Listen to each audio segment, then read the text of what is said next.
My knuckles hurt from knocking so hard on the massive wooden door. The cold metal of the lion head knocker bit into my palm as I slammed it again and again, desperation drowning out any sense of self-preservation. Behind me, Sophia trembled against the stone pillar, her 14-year-old frame looking impossibly small in her school uniform.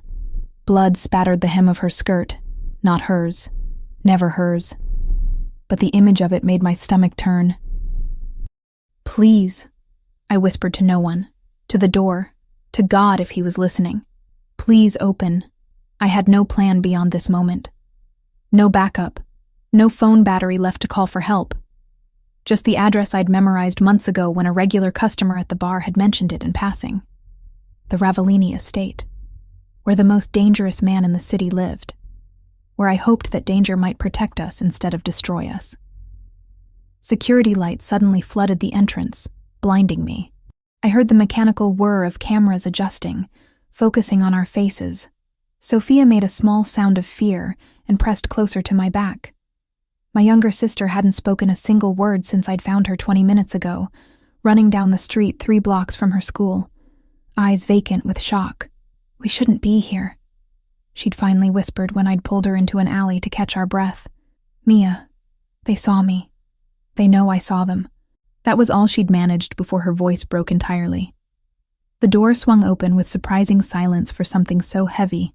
A man stood in the entrance, and even in my panic, I recognized him immediately. Luca Ravellini. I'd served him drinks dozens of times at the club where I worked. Always bourbon neat, always with a $20 tip, always with eyes that seemed to catalog everything around him. He looked different now. At the club, he wore expensive suits and controlled charm. Here, at what had to be past midnight, he wore dark slacks and a white shirt with the sleeves rolled to his elbows. His black hair was slightly disheveled, as if he'd been running his hands through it. But his eyes held that same sharp awareness, now focused entirely on me with an intensity that made my breath catch. "Mia." He said my name like a statement, not a question. From the club. I was surprised he remembered. Surprised he knew my name at all. "Mr. Ravellini, I'm sorry to come here like this, but I didn't know where else to go." The words tumbled out too fast. "My sister. She witnessed something tonight, and the men who did it, they're looking for her, and I just need somewhere safe for one night. Just until tomorrow. Please."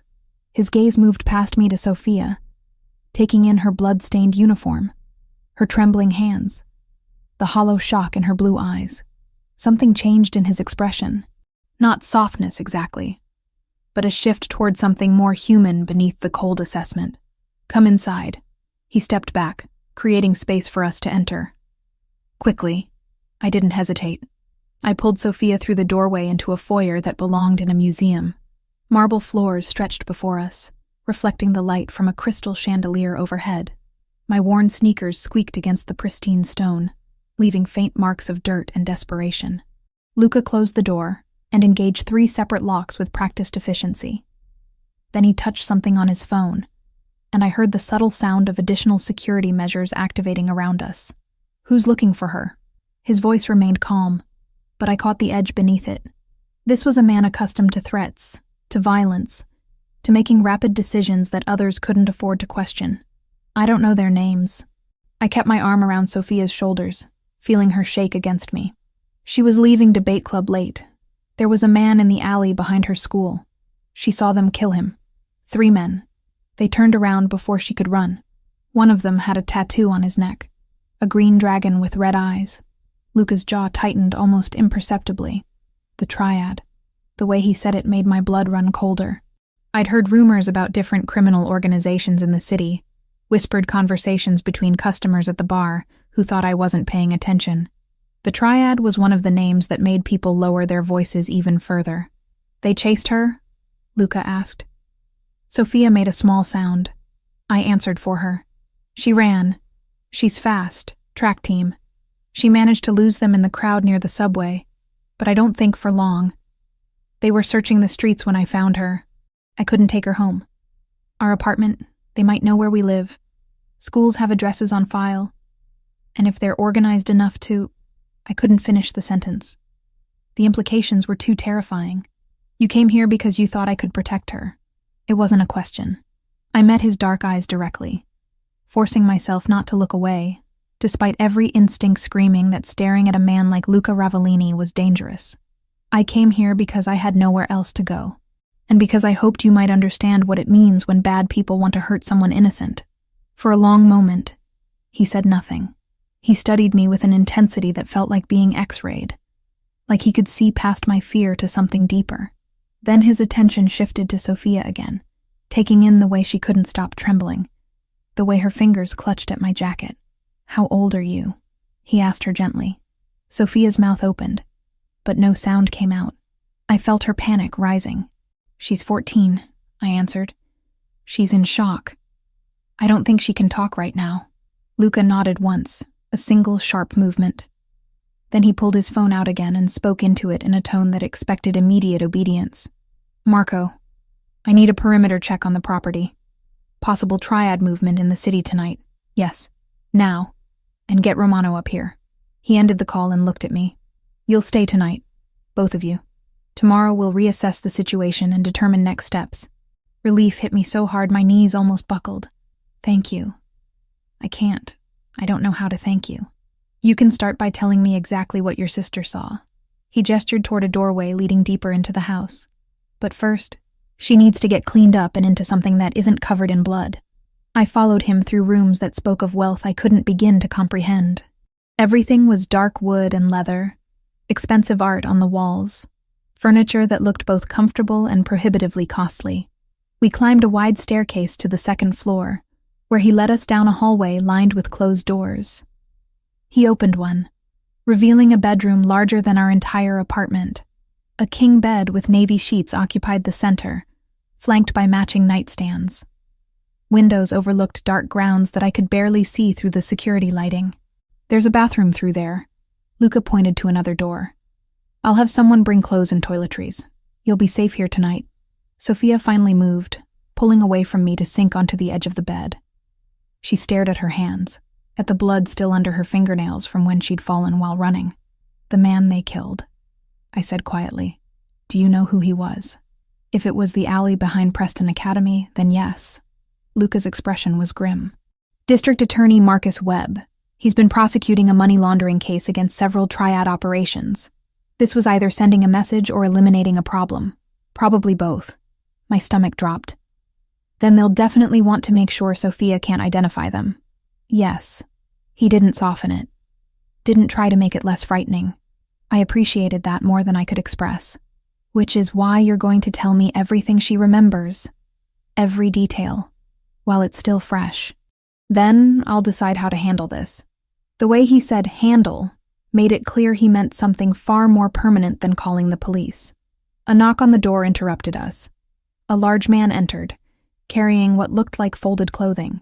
He had the same dangerous awareness as Luca, the same way of moving that suggested violence was always an option. "Romano," Luca said by way of introduction. "He'll be stationed outside this room tonight. No one gets in without my explicit permission." Romano nodded at me, his face impassive. He set the clothes on a chair near the door and left without speaking. "Get her cleaned up," Luca told me. "I'll be back in 15 minutes. We'll talk then." He left before I could respond, closing the door quietly behind him.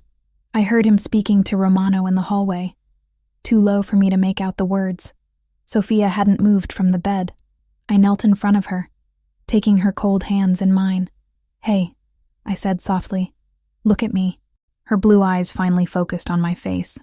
She looked so young, younger than her 14 years, scared in a way that made my chest ache. "We're safe tonight," I told her, trying to sound more confident than I felt. "Mr. Ravellini is going to help us figure this out. But I need you to try to remember everything you saw, okay? Every detail might be important." "I don't want to remember," she whispered. "Mia, there was so much blood. And the sound when they—" She couldn't finish.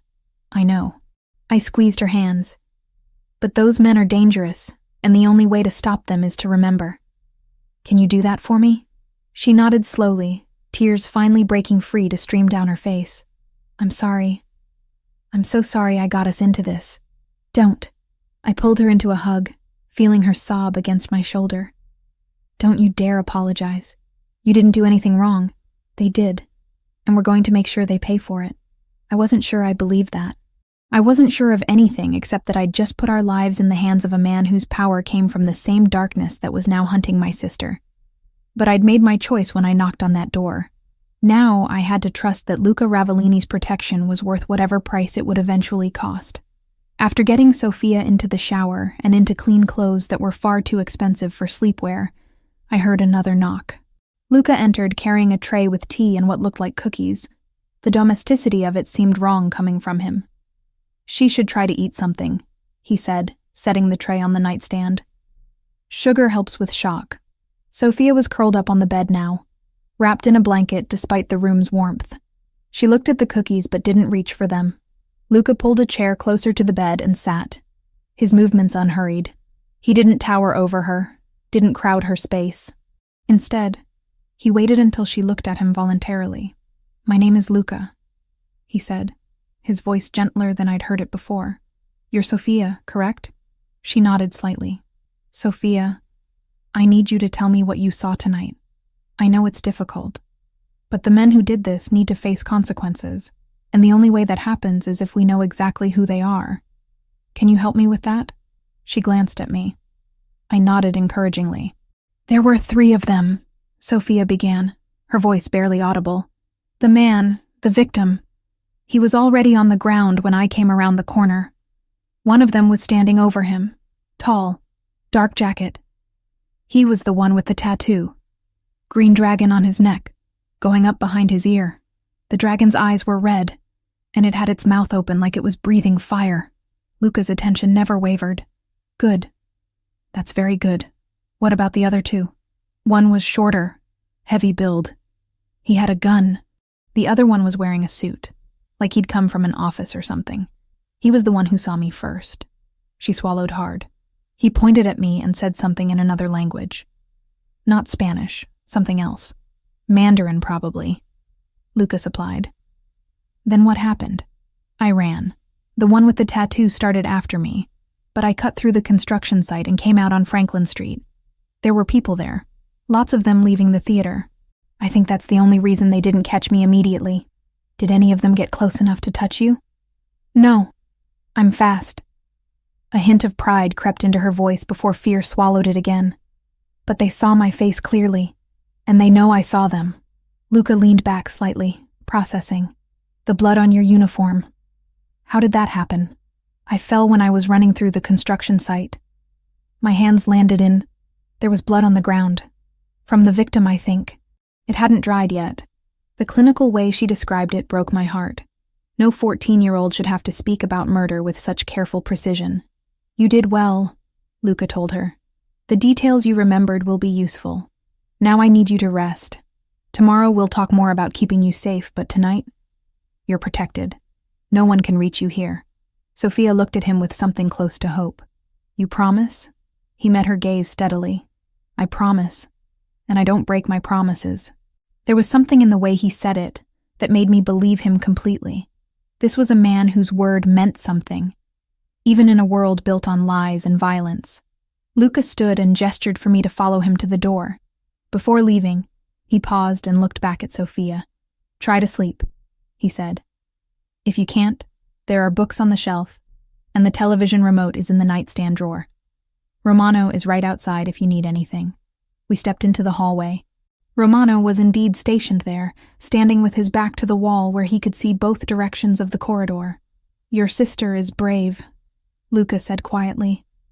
"Most adults couldn't have handled what she just described with that much clarity. She's always been stronger than she looks." I wrapped my arms around myself, suddenly feeling the weight of the night crashing down. What happens now? Now I make some calls and confirm what we're dealing with. The triad doesn't move without purpose. If they killed Webb tonight, it's part of something larger. I need to know what. And Sophia, they'll keep looking for her. They will. He didn't sugarcoat it. Which means she can't go home. Neither of you can. Not until this is resolved. The reality of that statement hit me hard. Our apartment, my job, Sophia's school, our entire lives upended in one terrible moment of wrong place, Wrong time. I don't have money for a hotel, I admitted. And even if I did, they'd find us eventually. Wouldn't they? Yes. The triad has resources and connections throughout the city. They'd locate you within days, possibly hours if they're motivated. Then what am I supposed to do? The desperation in my voice was embarrassing. But I was past caring about pride. Luca studied me for a long moment. You stay here, both of you. Tomorrow we'll discuss longer-term arrangements. But tonight, this is the safest place in the city for your sister. I can't ask you to do that. You're not asking. I'm offering. His expression was unreadable. Get some rest, Mia. We'll talk more in the morning. He turned to leave, then paused. One more thing. The triad operates through fear and information. They'll be looking for witnesses, checking emergency rooms, police reports, anywhere a scared teenage girl might have turned up tonight. By coming here instead, you bought yourselves time. That was smart. I didn't feel smart. I felt terrified. Fear and intelligence aren't mutually exclusive. Sometimes fear makes the best decisions. He nodded once. Good night. I watched him walk down the hallway, his stride confident even at this late hour. Then I returned to the bedroom where my sister was finally falling asleep, still wrapped in a blanket that cost more than my monthly rent. I settled into the chair Luca had vacated, unable to imagine sleeping in that massive bed while Sophia was so fragile. Through the window, I could see security lights illuminating the grounds, and shadows moving as Luca's men patrolled the perimeter. We were safe tonight. That's what he'd promised, and I chose to believe him. Tomorrow would bring new problems, new decisions, new dangers. But tonight, for the first time since I'd found Sophia running down the street with blood on her clothes and terror in her eyes, I allowed myself to breathe. Sometime around 3 a.m, I heard the door open quietly. Luca entered carrying blankets, moving with surprising silence for someone his size. He noticed I was still awake. I thought you might need these, he said, offering them. I took them gratefully, wrapping one around my shoulders. Thank you for everything. He glanced at Sophia, sleeping fitfully on the bed. She having nightmares? Off and on. Every time she starts to really sleep, she jerks awake. Without a word, Luca moved to the chair on the other side of the bed and sat down. He didn't touch Sophia, didn't speak. He simply sat there, a solid presence in the darkness. And somehow, with him there, Sophia's sleep finally deepened. Her breathing evened out. The tension left her small body. I watched this dangerous man sit vigil over my traumatized sister, and something shifted in my understanding of who Luca Ravellini actually was beneath the reputation and the power. Maybe we'd be okay. Maybe he really would keep his promise. Maybe I'd just made the best decision of my life. Or the worst. Only tomorrow would tell. Morning light filtered through the bedroom curtains, soft and golden, completely at odds with the nightmare of the previous night. I woke with my neck stiff from sleeping in the chair, blanket tangled around my legs. The other chair where Luca had sat was empty now. He must have left sometime before dawn. Sophia was still asleep, curled on her side with one hand tucked under her cheek. She looked peaceful for the first time in hours. I didn't want to wake her, didn't want to bring her back to the reality of what we were facing. A quiet knock preceded the door opening. A woman in her 50s entered carrying a tray with coffee, juice, and what smelled like fresh pastries. She had kind eyes and moved with the efficient grace of someone who'd worked in service for years. "Good morning," she said softly, setting the tray on the table near the window. "Mr. Ravellini thought you might be hungry. I'm Teresa. I manage the household. Thank you." My voice came out rough from lack of sleep. "That's very thoughtful." She smiled. "There's a bathroom down the hall if you'd like to freshen up. Second door on the left. I brought some clothes that might fit you both. Nothing fancy, just comfortable things." I glanced at the folded items she'd placed on the dresser. Jeans, soft sweaters, undergarments still in packages. Everything practical and in sizes that would probably work. "Mr. Ravellini asked me to let you know he'll be in his office when you're ready to talk," Teresa continued. "No rush. Let the girl sleep as long as she needs." After she left, I poured myself coffee and stood by the window. The grounds stretched out below, Manicured lawns giving way to tall stone walls topped with security measures that were probably invisible from this distance but definitely present. This wasn't just a home. It was a fortress. Sophia stirred around 8, blinking awake with momentary confusion before memory crashed back. I saw it happen. The return of fear and grief to her expression. "Hey," I said gently, moving to sit on the edge of the bed. "How are you feeling?" "Like last night really happened." She sat up slowly, pushing hair out of her face. "I hoped it was a nightmare." "I know." I handed her a glass of juice. "Drink this, then we'll figure out what comes next." She took it mechanically. "What is next?" "We can't stay here forever." I didn't have an answer to that. We ate breakfast mostly in silence, both of us avoiding the questions that hung between us. After we'd showered and changed into the clothes Teresa had provided, I couldn't delay the inevitable any longer. "Mr. Ravellini wants to talk to us," I said. "Are you ready for that?" Sophia nodded, though she looked anything but ready. We found Romano still stationed outside our door. He straightened when he saw us. "Morning. I'll take you to the boss." He led us through the house in daylight, and I saw details I'd missed in last night's panic. Original artwork on the walls, books in Italian and English lining built-in shelves, fresh flowers in vases that probably cost more than my car. This was old money mixed with new power, tradition wrapped around danger. Luca's office was on the first floor, behind heavy wooden doors that Romano knocked on before opening. The room beyond was all dark wood and leather, floor-to-ceiling windows offering a view of the back gardens. Luca sat behind a massive desk, talking on his phone in what I assumed was Italian. He gestured for us to enter and sit, wrapping up his conversation with a few clipped sentences. "Good morning." He set his phone aside and focused on us completely. "You both look better. Did you sleep?" "Some," I answered. "Thank you for the clothes and breakfast, and for last night. For all of it." He acknowledged this with a slight nod. "We need to discuss your situation. I've spent the morning gathering information, and what I learned isn't encouraging." My stomach tightened. "Tell us." "The Triad has put out word that they're looking for a blonde teenage girl who was in the area of Preston Academy last night. They're offering $20,000 for information leading to her location. They've sent people to hospitals, urgent care centers, anywhere a frightened witness might have gone. They're being thorough." Sophia made a small sound. I reached over and took her hand.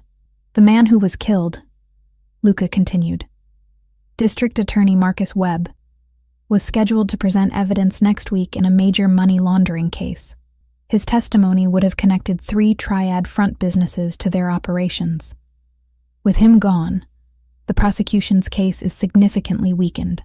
"So they killed him to stop the trial," I said. "Yes. And now your sister is the only person who can identify the men who did it, which makes her an unacceptable risk to them." The clinical way he explained it made the danger feel more real somehow. This wasn't paranoia or overreaction. This was calculated threat assessment from someone who understood violence intimately. "What do we do?" I asked. "We can't go home, I get that. But we have lives, jobs, school. I can't just disappear. And Sophia has exams next week." Luca leaned back in his chair. "Exams are irrelevant if she's not alive to take them. Let me be clear about what you're facing. The Triad will find you if you try to resume normal life. They have resources and patience. It might take days or weeks, but they will find you. And when they do, they won't just kill Sophia. They'll kill you too, to eliminate any possibility of testimony." The bluntness of it stole my breath. Sophia's hand tightened in mine. "So what? We just run? Change our names and hide forever?" The frustration in my voice was sharp. "That's not a life. No, it's survival. But I'm offering you an alternative." He stood and moved to the window, hands in his pockets. "You stay under my protection. Not just for a night, but until this situation is resolved." "Resolved how?" "That depends on several factors. The Triad's next moves. What the police investigation uncovers. Whether your sister's testimony becomes valuable enough to warrant official protection." He turned back to face us. "But in the immediate term, you need somewhere safe to live, and a way to earn money that doesn't put you in public view where you can be recognized." "I have to work," I insisted. "I can't just live off your charity." Something flickered in his expression. I'm not offering charity. I'm offering employment. I own a restaurant in the suburbs, Ristorante Bella Vista. It needs a manager, someone who can handle suppliers, scheduling, customer relations. You worked as a bartender, which means you understand service industry operations. The job is yours if you want it. I stared at him. You're offering me a job? Just like that? I'm offering you a way to stay off the Triad's radar while still maintaining independence. The restaurant isn't in the city proper. It caters to a different clientele, quieter, more family-oriented. You'd be much less visible there than at a downtown club. It made a strange kind of sense, but I couldn't shake the feeling that I was trading one form of dependence for another. And Sophia, there's a safe house in the same area. Secure property with 24-hour security. You'll both stay there. Sophia can continue her education through online programs until it's safe for her to return to regular school. Sophia spoke up for the first time. What about my friends? My track team? I can't just disappear without anyone knowing why. Luca's expression softened slightly. I understand that's difficult, but your friends can't know where you are.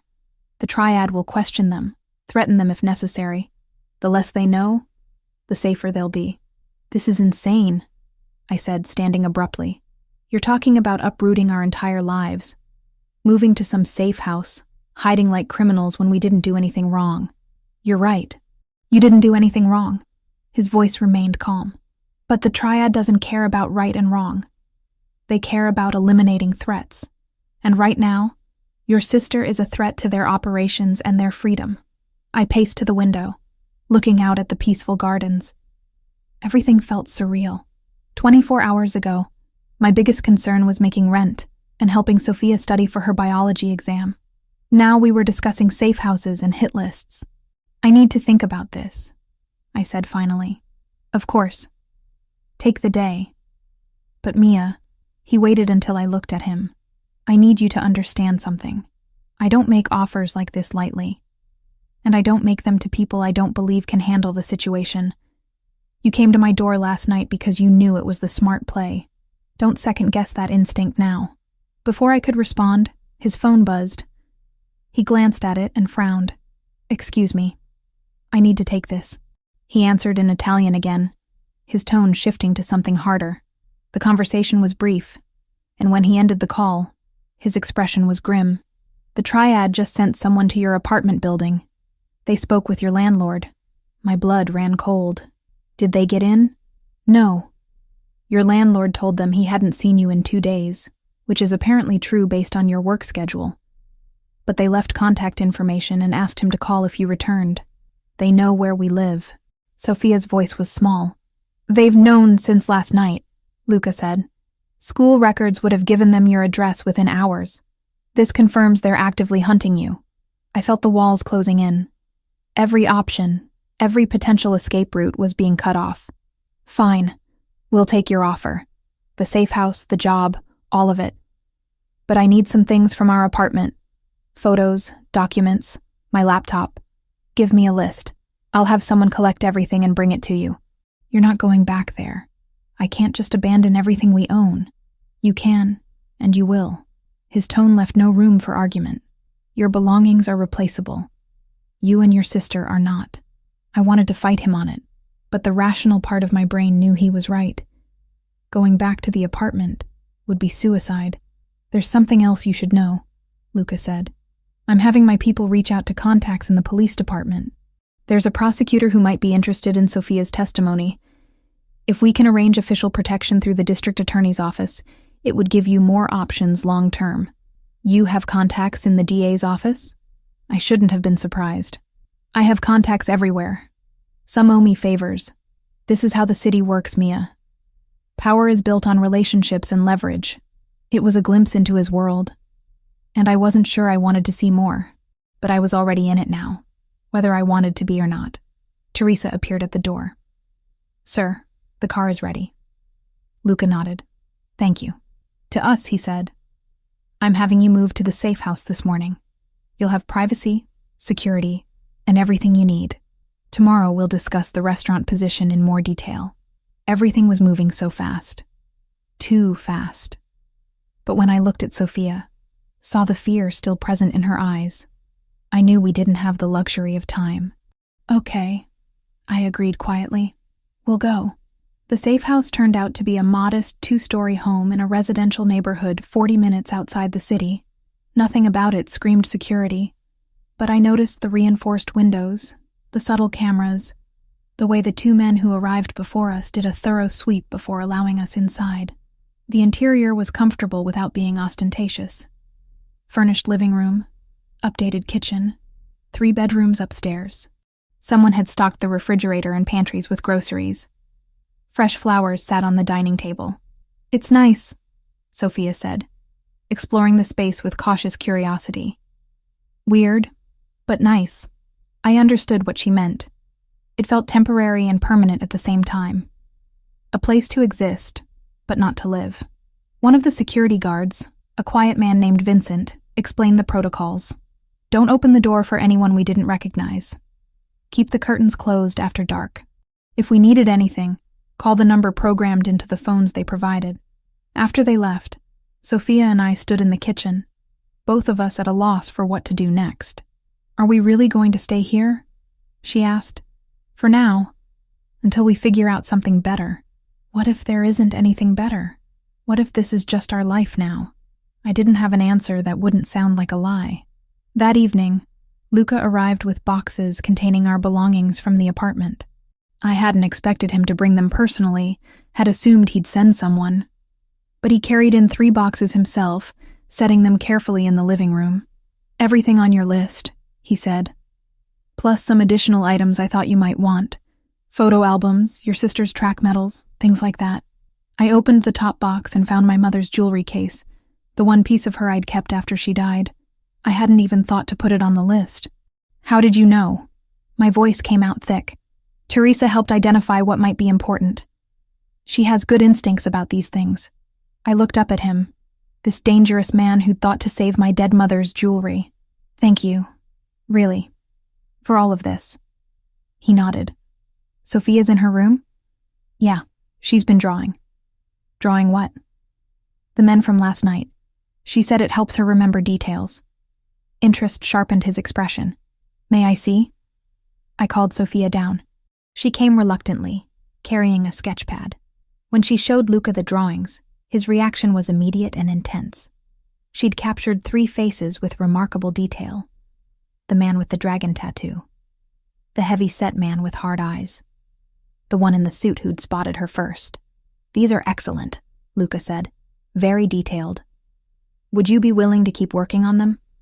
Try to add anything else you remember? Clothing details, scars? Anything distinctive? Sophia looked uncertain. I guess. If it helps. It will. Very much.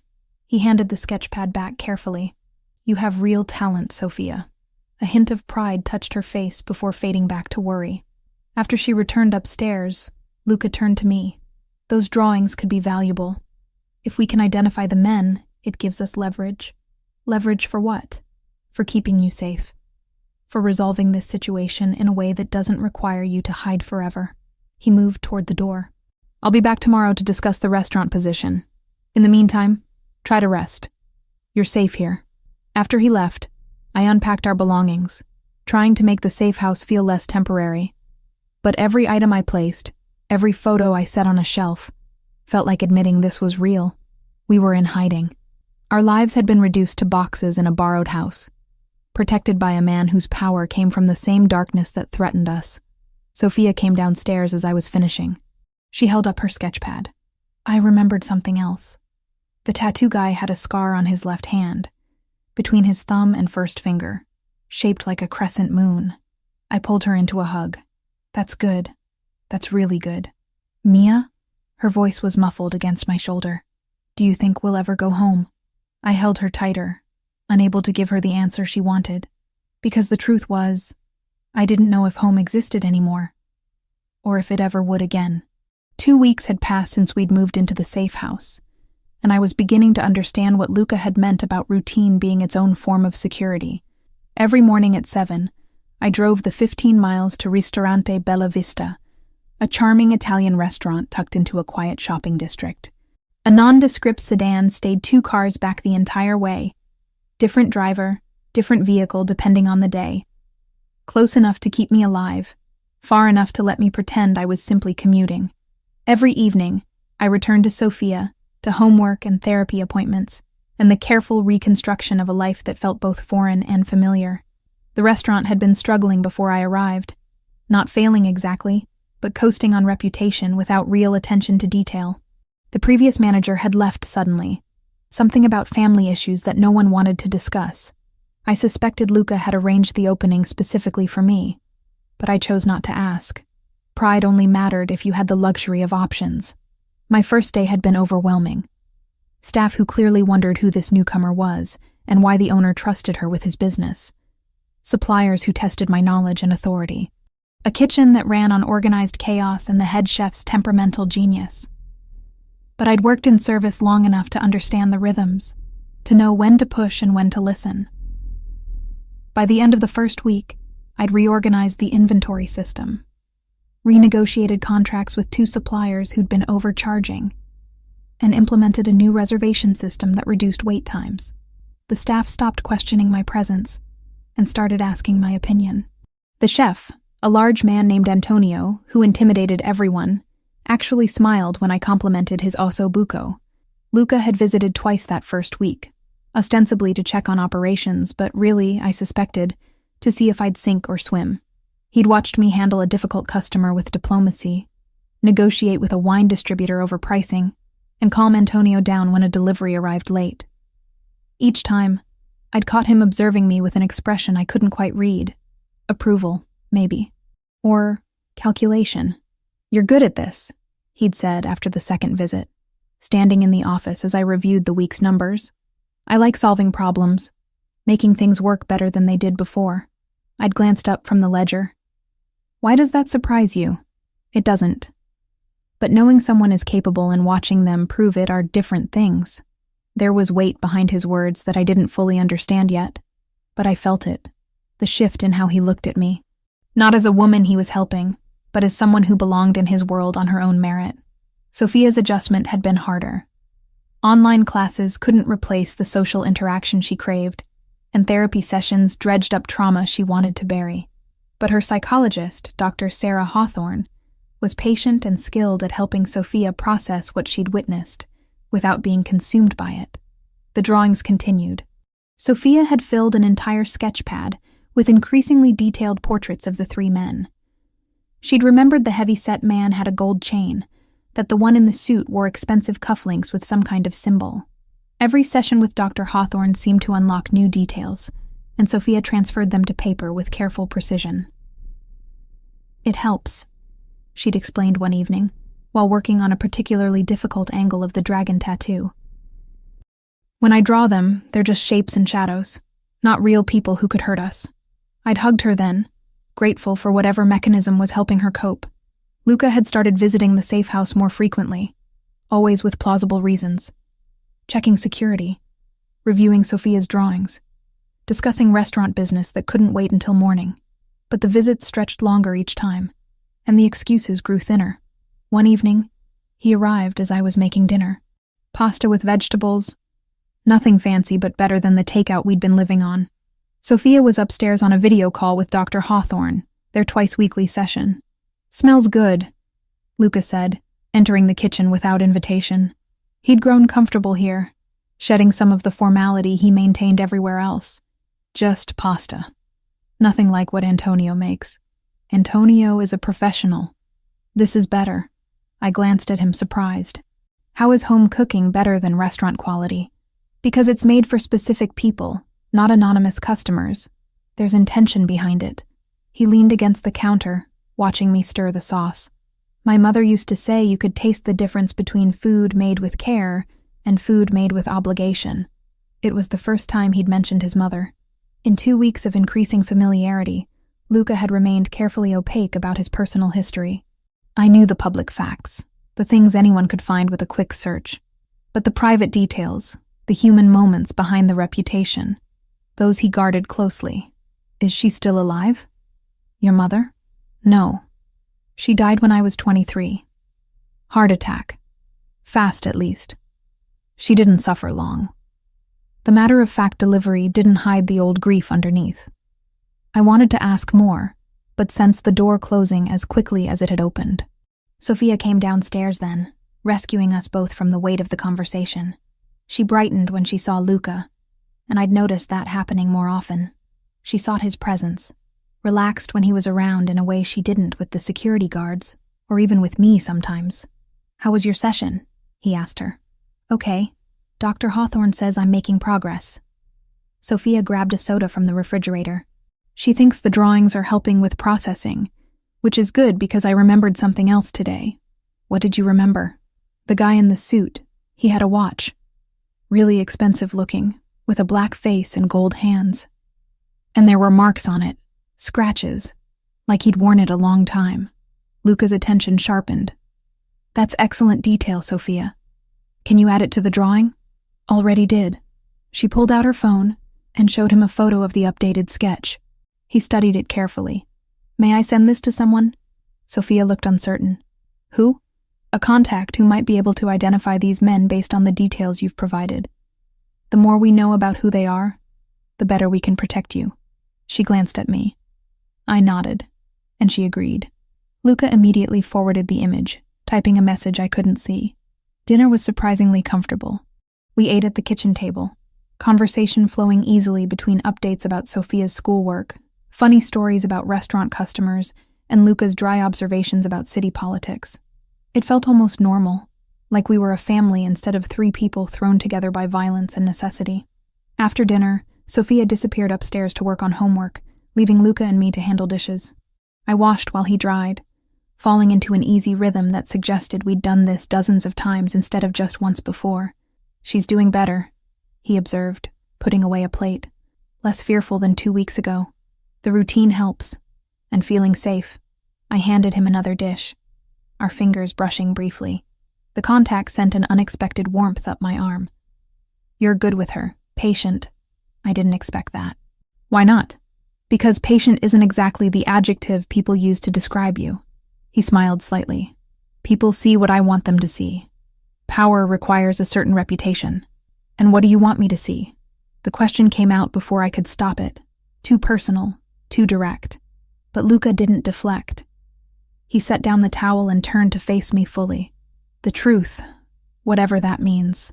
We stood close in the small kitchen, the air between us suddenly charged with awareness I'd been trying to ignore. He was an attractive man, that was undeniable.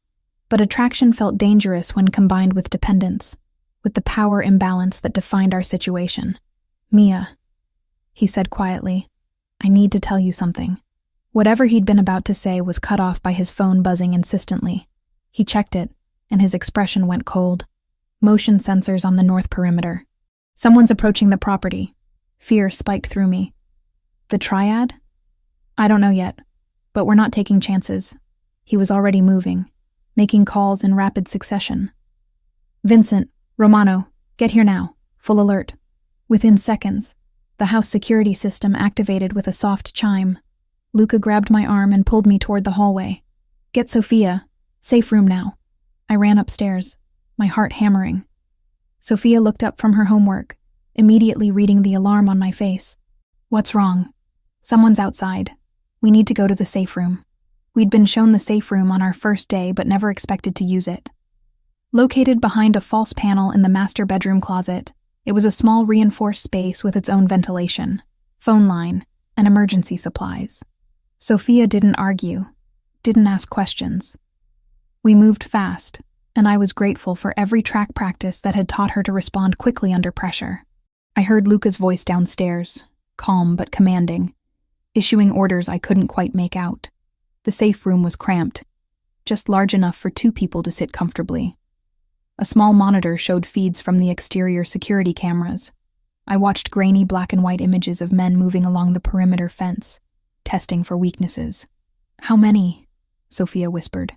I counted. 3 that I can see. On the monitor, I watched Luca exit the house through the back door, moving with lethal purpose. Romano and Vincent appeared from different directions, converging on the intruder's position with military precision. What happened next was fast and brutal. The intruders realized they'd been made and tried to retreat, but Luca's men cut off their escape routes. I saw Luca personally take down one man, movements economical and devastating. No wasted energy, no hesitation. This was violence as a tool, wielded by someone who'd mastered it completely. Sophia pressed against my side, watching the screen with wide eyes. Is he going to kill them? I don't know, but we both saw Luca grab one man by the collar and drag him toward better light. He spoke to him, too far from cameras for audio, his posture aggressive but controlled. The man nodded frantically, clearly answering questions. After several minutes, Luca made a gesture, and Romano secured all 3 intruders with zip ties. Then Luca pulled out his phone and made a call. Within 20 minutes, 2 unmarked vans arrived. The men were loaded inside and driven away. Just like that, the threat was neutralized and removed. Luca's voice came through the intercom. "Mia, Sophia, it's clear. You can come out." We emerged from the safe room on shaky legs. Luca met us at the bottom of the stairs. He had blood on his knuckles and a rip in his shirt, but otherwise looked unaffected by what had just happened. "Are you hurt?" I asked, reaching for his hand before thinking better of it. "No. Minor." He pulled his hand back, not rejecting the gesture but keeping distance. The men were triad scouts. They were checking properties in the area, looking for signs of occupation that matched your profile. How did they find us? They didn't specifically. They're doing systematic searches of any property connected to people they know I do business with. It was only a matter of time before they checked here. Sophia's voice was small. "So we're not safe even here. You're safe because we caught them before they confirmed anything, and now they won't be reporting back." Something dark flickered in his expression. Ever. I understood what he wasn't saying. Those men wouldn't be found alive. The thought should have horrified me. Instead, I felt only relief that the threat had been eliminated. "We can't stay here," I said. "If they found this place, others will come. You're moving. Tonight. I have another property, more secure, on my estate grounds. You'll be there until I arrange something more permanent." "Your estate? You mean the mansion where we first came?" "Yes. There's a guest house, separate from the main residence but within the secured perimeter. No one gets through that security without me knowing." It meant being closer to him, seeing him daily instead of during occasional visits. Part of me wanted that more than was probably wise. The other part recognized the danger in proximity to someone whose pull I was already struggling to resist. "Okay," I agreed. "We'll move." Luca nodded once. "Pack what you need tonight. Everything else can be collected tomorrow. I'm not leaving you here while they clean up." By they, I assumed he meant his people removing any evidence that we'd been here, eliminating the trail that had almost gotten us killed. As Sophia went upstairs to gather her things, Luca caught my arm. "I'm sorry. I thought this location was secure. You couldn't have known they'd do systematic searches." "I should have anticipated it. That's my job, anticipating threats before they materialize." His jaw was tight with what looked like self-recrimination. "This won't happen again." "Luca." I waited until he looked at me. "You saved us. Again. Whatever you were going to say before, in the kitchen, I want to hear it. When this is over, when we're settled wherever we're going, I want to know what you were going to tell me." Something shifted in his eyes, warmth breaking through the cold calculation. "When we're settled. I promise." An hour later, we drove through the night toward Luca's estate, our belongings hastily packed, our temporary home already being erased behind us. Sophia fell asleep in the back seat, exhausted by fear and adrenaline crash. Luca drove in silence, his attention split between the road and periodic checks of his mirrors, making sure we weren't followed, always protecting, always vigilant. I watched the city lights give way to suburban darkness and wondered what I'd really agreed to by accepting his help. Safety, yes, but also deeper entanglement in his world, in his life, in whatever this thing was growing between us. The guest house turned out to be more than I'd expected. A small cottage tucked into manicured grounds, close enough to the main house to share security, but far enough for privacy. 2 bedrooms, a full kitchen, comfortable furniture that looked recently updated. "Get some sleep," Luca said as he helped carry our bags inside. "Tomorrow we'll discuss next steps." But before he could leave, I caught his hand. the same hand that had blood on it an hour ago. His knuckles were split but already cleaned, probably while I was packing. "Thank you," I said simply, "for everything." He looked at our joined hands, then at my face. Whatever he saw there made his expression soften. "You're welcome, Mia. Now lock the door behind me and try to rest." After he left, I stood at the window and watched his silhouette return to the main house. Watched the lights come on in what I assumed was his office. Watched him pace past the windows, phone to his ear, still working, still managing threats even at this late hour. Sophia appeared beside me, rubbing sleep from her eyes. Is he always like this? Taking care of everyone else? I think so. I think that's who he is under everything else. I like him, she said simply. I feel safe when he's around. Me too, I admitted. And that, more than the violence or the danger or the complete upheaval of our lives, was what scared me most. Because safety with someone like Luca Ravellini came at a price I wasn't sure I was ready to pay.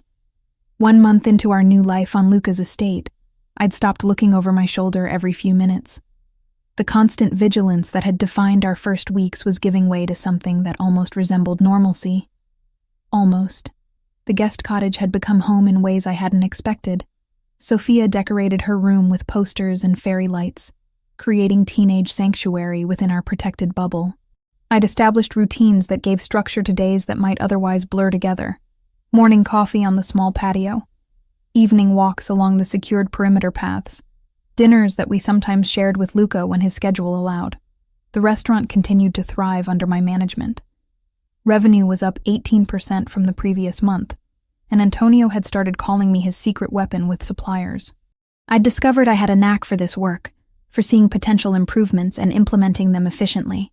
It wasn't the career I'd imagined, but it was mine in a way nothing else had been. Sophia had thrown herself into her drawings with renewed focus.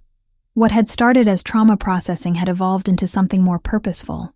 She understood now that her sketches were evidence, potentially powerful enough to bring down dangerous men. That responsibility seemed to motivate rather than frighten her. On a Thursday afternoon, she burst into the cottage after her therapy session, eyes bright with accomplishment. "I finished them," she announced, spreading 3 detailed portraits across the kitchen table. "Dr. Hawthorne says these are as accurate as I can make them without seeing the men again, which I never want to do." I studied the drawings. They were remarkable, capturing not just features but essence. The dragon tattoo man's cold calculation, the heavy-set enforcer's brutality, the suited one's careful intelligence. Sophia had rendered them in graphite with shadows that made them feel 3-dimensional, alive in disturbing ways. "These are incredible," I told her honestly. "Have you shown Luca yet? I was hoping we could bring them to him together. Is that okay?" We walked to the main house through gardens that were starting to show autumn colors. The estate was beautiful in ways I'd barely noticed during our first desperate arrival. Old trees lined manicured paths. Stone fountains created ambient sound that was surprisingly calming. This was wealth that had accumulated over generations, not the flashy displays of new money. Teresa let us in with her usual warm greeting. We found Luca in his study, reviewing documents that he immediately turned face down when we entered. Some things weren't meant for civilian eyes. "Sophia has something to show you," I said. She handed him the completed portraits with visible pride. Luca examined each one carefully, his expression growing more intense with each detail he absorbed. "These are exceptional work," he said finally. "The level of detail is beyond what I hoped for." "Can you identify them?" Sophia asked. "2 of them, yes. This one," he indicated the dragon tattoo man, "is Wei Zhang, senior enforcer for the Triad's East Coast operations, known for efficiency and brutality. This one, the heavy-set man, is probably Han Liang, though I'll need to confirm. If it's who I think, he handles enforcement for their money laundering network. And the third?" I asked, looking at the suited figure. "I don't know him yet." But the watch detail Sophia remembered, combined with this quality of rendering, someone in my network will recognize him. Luca pulled out his phone and photographed each drawing. "May I keep these?" Sophia nodded. "They're yours. I don't want them in my room anymore." After she left to explore Teresa's garden, Luca turned to me. "These change things. With this level of identification, I can approach federal prosecutors with something valuable. The triad's leadership has been untouchable because witnesses either disappear or refuse to testify. Sophia's drawings, combined with her eyewitness account of the murder, could crack open their entire operation. You want her to testify? It wasn't a question. I want her to have the option. Official protection through the DA's office would give you both more freedom than my private security can provide. It would also put the triad on notice that she's under federal protection, which might make them reconsider pursuit. Might, I repeated, but you're not certain. I'm never certain about anything involving organizations this dangerous, but I know someone who can help navigate this. Thomas Reeves, a federal prosecutor who owes me a significant favor. He's one of the few in that office who isn't compromised by money or intimidation. The way he said it suggested he knew exactly who was compromised, and by what. The depth of his intelligence network was sometimes staggering. When can you meet with him? I asked. Tomorrow night, after hours at the restaurant. Somewhere public but private enough for sensitive conversation. He won't come here, and I won't go to his office. Neutral ground. I want to be there. Luca frowned. That's not necessary. This is a negotiation between federal authorities and someone with information to trade. You don't need to be involved in those details. She's my sister. My responsibility. I'm involved in every detail. I kept my voice level but firm. You've protected us, employed me, given us safety we couldn't have found anywhere else. I'm grateful for that, but I won't be sidelined when decisions are being made about Sophia's future. Something flickered in his eyes. Respect, maybe, or recognition that I wasn't the frightened woman who'd knocked on his door a month ago. All right, he agreed. Tomorrow night, 8 o'clock. Wear something professional. Reeves needs to see Sophia's guardian as competent and credible, not someone who can be dismissed or intimidated. The next evening, I dressed carefully in clothes I'd purchased with my first restaurant paycheck. A charcoal suit that fit well, burgundy blouse underneath, low heels. Professional without trying too hard. When I came downstairs, Sophia whistled appreciatively. You look like someone important, she said. I am someone important. I'm your sister. Luca was waiting by his car, and I caught the moment his eyes registered my appearance. His gaze traveled from my face down and back up, lingering just long enough to make my pulse quicken before he caught himself. You look appropriate for the meeting, he said, which was possibly the most Luca compliment I'd ever received. The drive to the restaurant was quiet. I spent it reviewing talking points in my head, anticipating questions Reeves might ask. I wanted to present Sophia's situation clearly and compellingly without seeming desperate. Desperation weakened negotiating positions. Ristorante Bella Vista was closed by the time we arrived, but lights were on in the main dining room. Luca had arranged for Antonio to prepare dinner for the meeting. Breaking bread together was its own form of diplomacy. Thomas Reeves arrived 15 minutes later. He was younger than I expected, maybe early 40s, with the careful wariness of someone who'd worked dangerous cases. His handshake was firm, his assessment of me immediate and thorough. Miss Harrington, Luca speaks highly of your management of this establishment. It's a good restaurant. I just help it run smoothly. She's being modest, Luca interjected. Revenue is up nearly 20% since she took over, and customer satisfaction ratings have increased significantly. Reeves smiled slightly. Luca doesn't often sing anyone's praises. You must actually be competent. We settled at a table Antonio had prepared with care. Wine was poured, appetizers served. The first 20 minutes were deliberately casual, feeling each other out through conversation about food and city politics. Only after main courses arrived did Reeves shift to business. So, you have a 14-year-old witness to the Marcus Webb murder, and she can identify the killers. Not just identify, Luca said. She's rendered detailed portraits based on photographic memory. We've already confirmed 2 of the 3 subjects as senior triad enforcers. He showed Reeves the photographs of Sophia's drawings on his tablet. The prosecutor's eyebrows rose. These are remarkable. Your sister did these? She's talented, I confirmed, and traumatized, which is why we need to discuss what happens next very carefully. Reeves nodded. Let me be direct. The Webb case is high profile. The DA wants convictions. Eyewitness testimony from someone who saw the actual murder and can identify specific individuals would be invaluable. But putting a 14-year-old on the stand against the triad comes with serious risks. That's why we're here, Luca said, to discuss protection parameters that would make testimony viable. Standard witness protection would involve relocation, new identities, federal marshals. Not acceptable, I said immediately. Both men looked at me. Ripping Sophia away from everything she knows, creating a false identity, moving to some random city where she has no support system. She's already traumatized. That would destroy her. Miss Harrington, I understand your concern, but the triad has long reach and deep resources, which is why she needs protection that doesn't require her to disappear completely. I leaned forward. What if the testimony was given under conditions that maintained her anonymity? Video deposition, face obscured, voice altered if necessary. The drawings provide identification. Her verbal account provides timeline and details.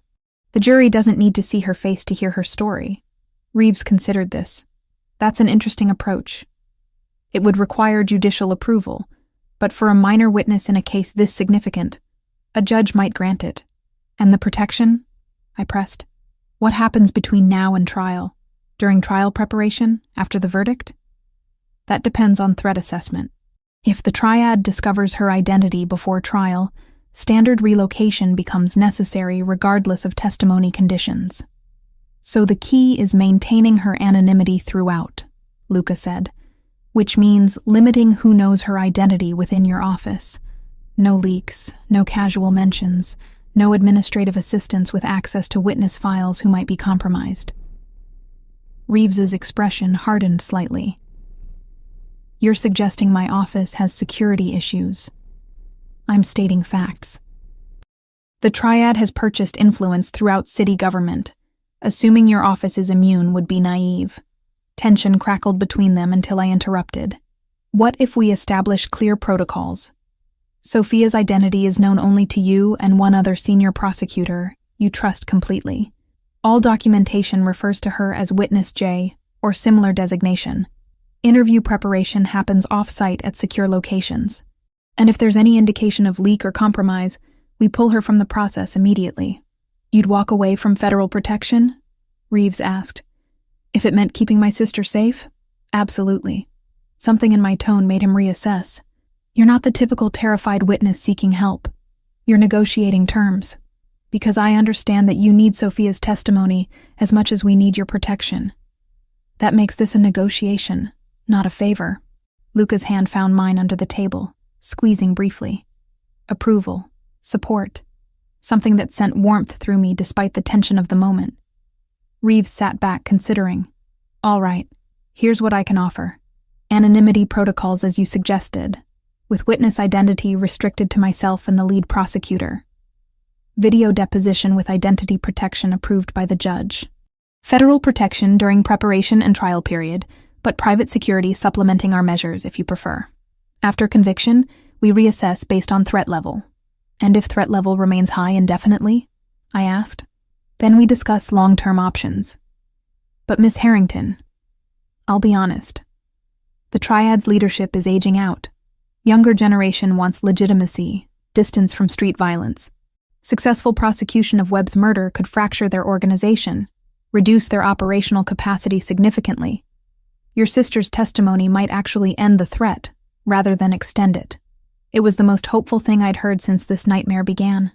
I looked at Luca, reading agreement in his subtle nod. Okay, I said. We'll cooperate, with the conditions we discussed. I'll need to speak with Sophia directly at some point. Assess her as a witness. Prepare her for what testimony involves. That can be arranged, Luca said. Through my people, at secure locations. No documentation of meetings goes through official channels until absolutely necessary. They shook hands on it, sealing agreements that would shape the next months of our lives.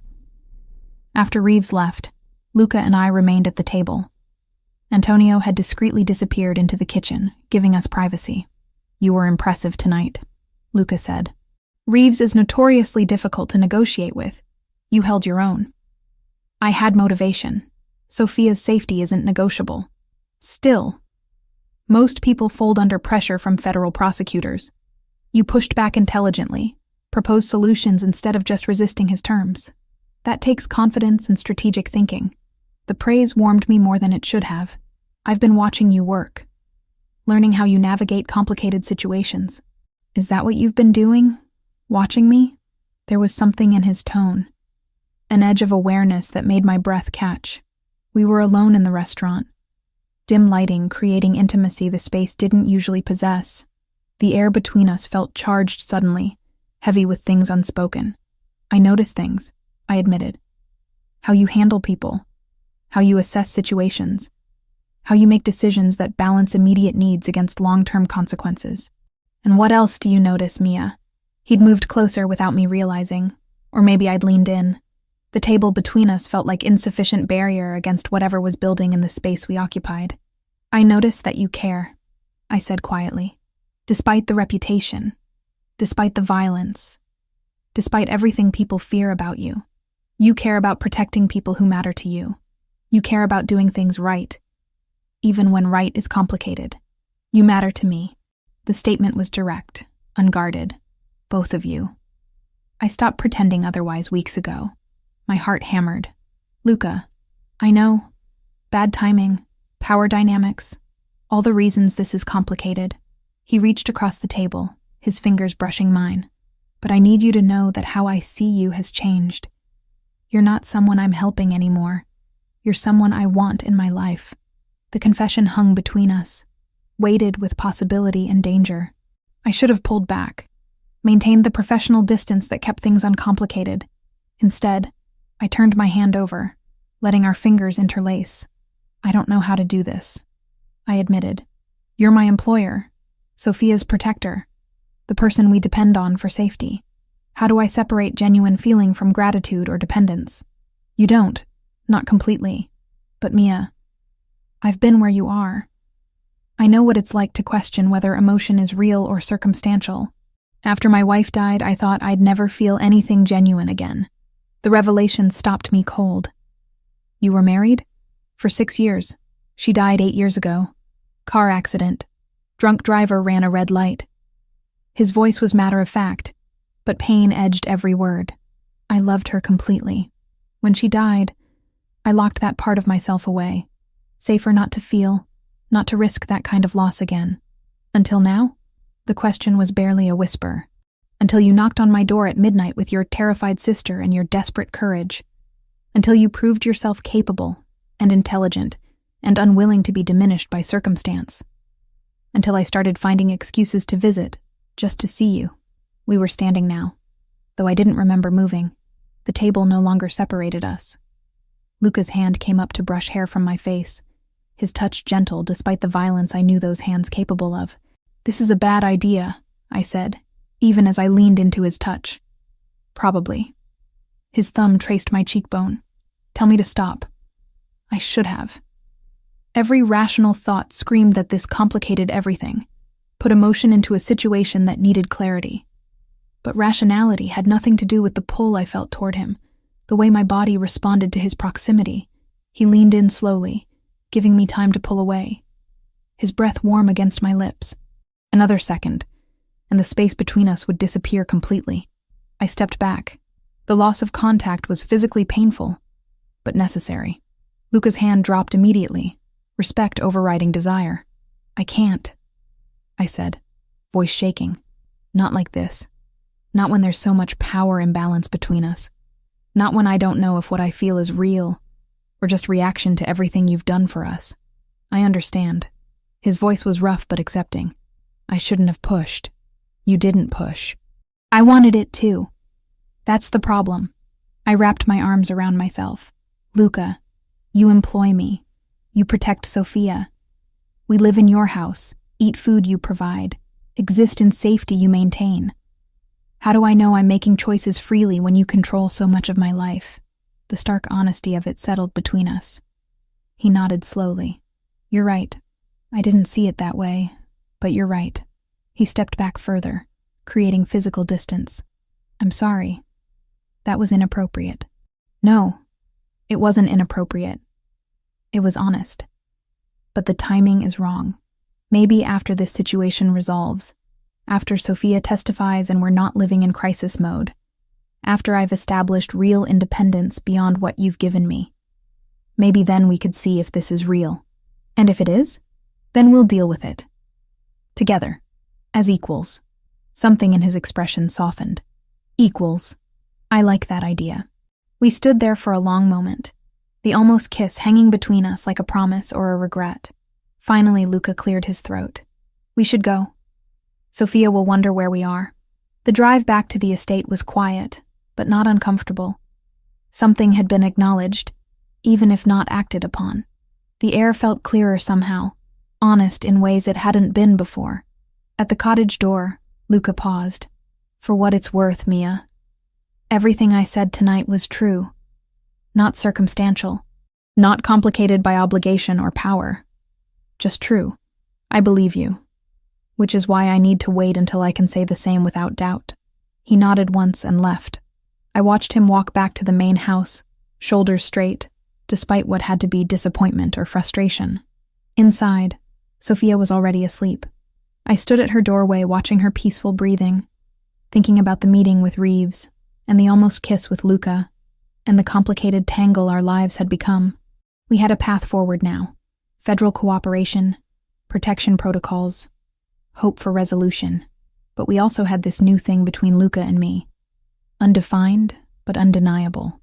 Tomorrow I'd worry about implications. Tonight I'd just let myself feel the possibility. 6 weeks after the meeting with Reeves, everything changed in the span of a single morning phone call. I was at the restaurant reviewing inventory when Luca called. His voice was controlled but urgent in the way I'd learned meant serious trouble. The police used Sophia's drawings. They made 2 arrests early this morning. Wei Zhang and Han Liang. Both are in custody. He didn't mean they'd paraded a teenager's sketches through a precinct.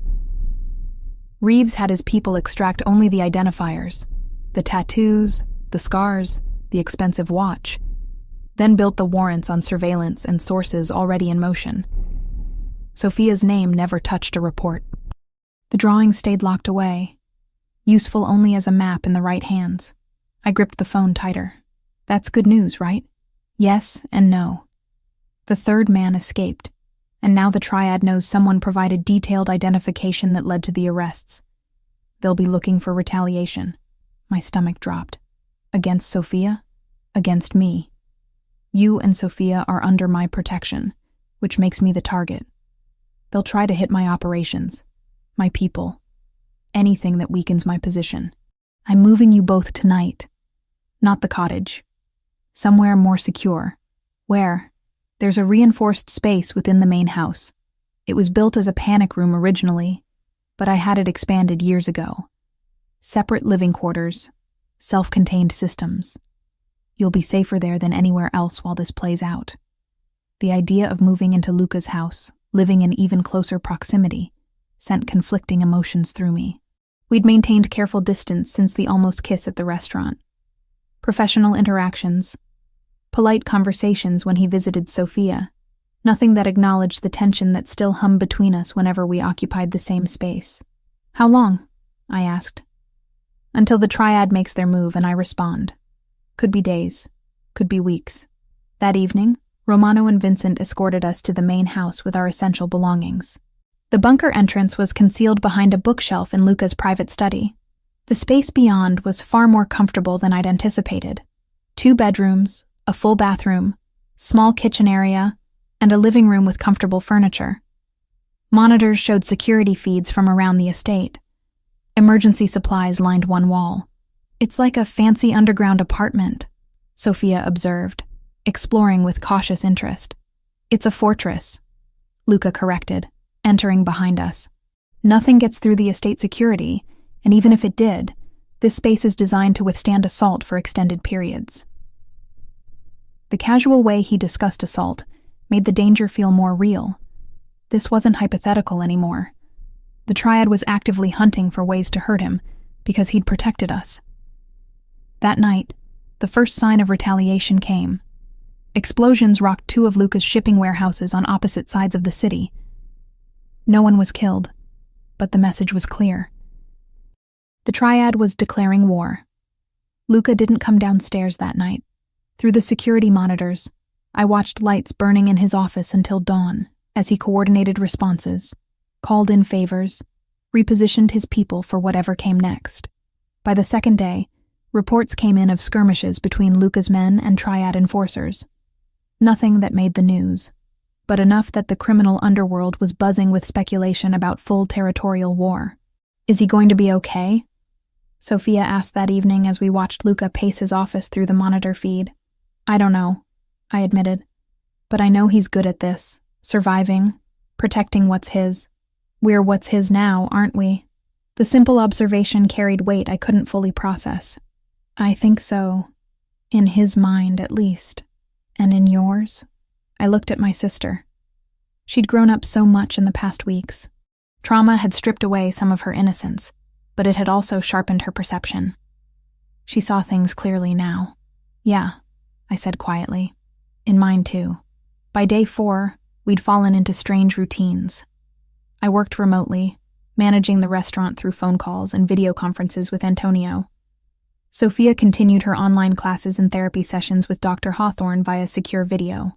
And Luca joined us for meals when he could, though his attention was always partially elsewhere, monitoring threats and calculating responses. One evening, he came down carrying a wooden box that he set on the coffee table. I thought Sophia might be getting bored, he said. Do you play chess? Sophia shook her head. I know the basic pieces, but that's it. Then I'll teach you. He began setting up the board with careful precision. It's a good game for understanding strategy, how small moves connect to larger patterns, how patience wins over aggression. I watched them play that first game, Luca explaining each piece's movement and purpose. Sophia absorbed the information quickly, her natural intelligence evident in how fast she grasped basic strategies. Why is the queen so powerful?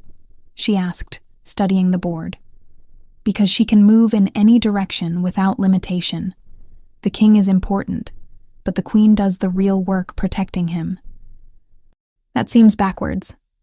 Shouldn't the king be strongest? Power and importance aren't the same thing. The king represents what you're protecting. The queen represents what does the protecting.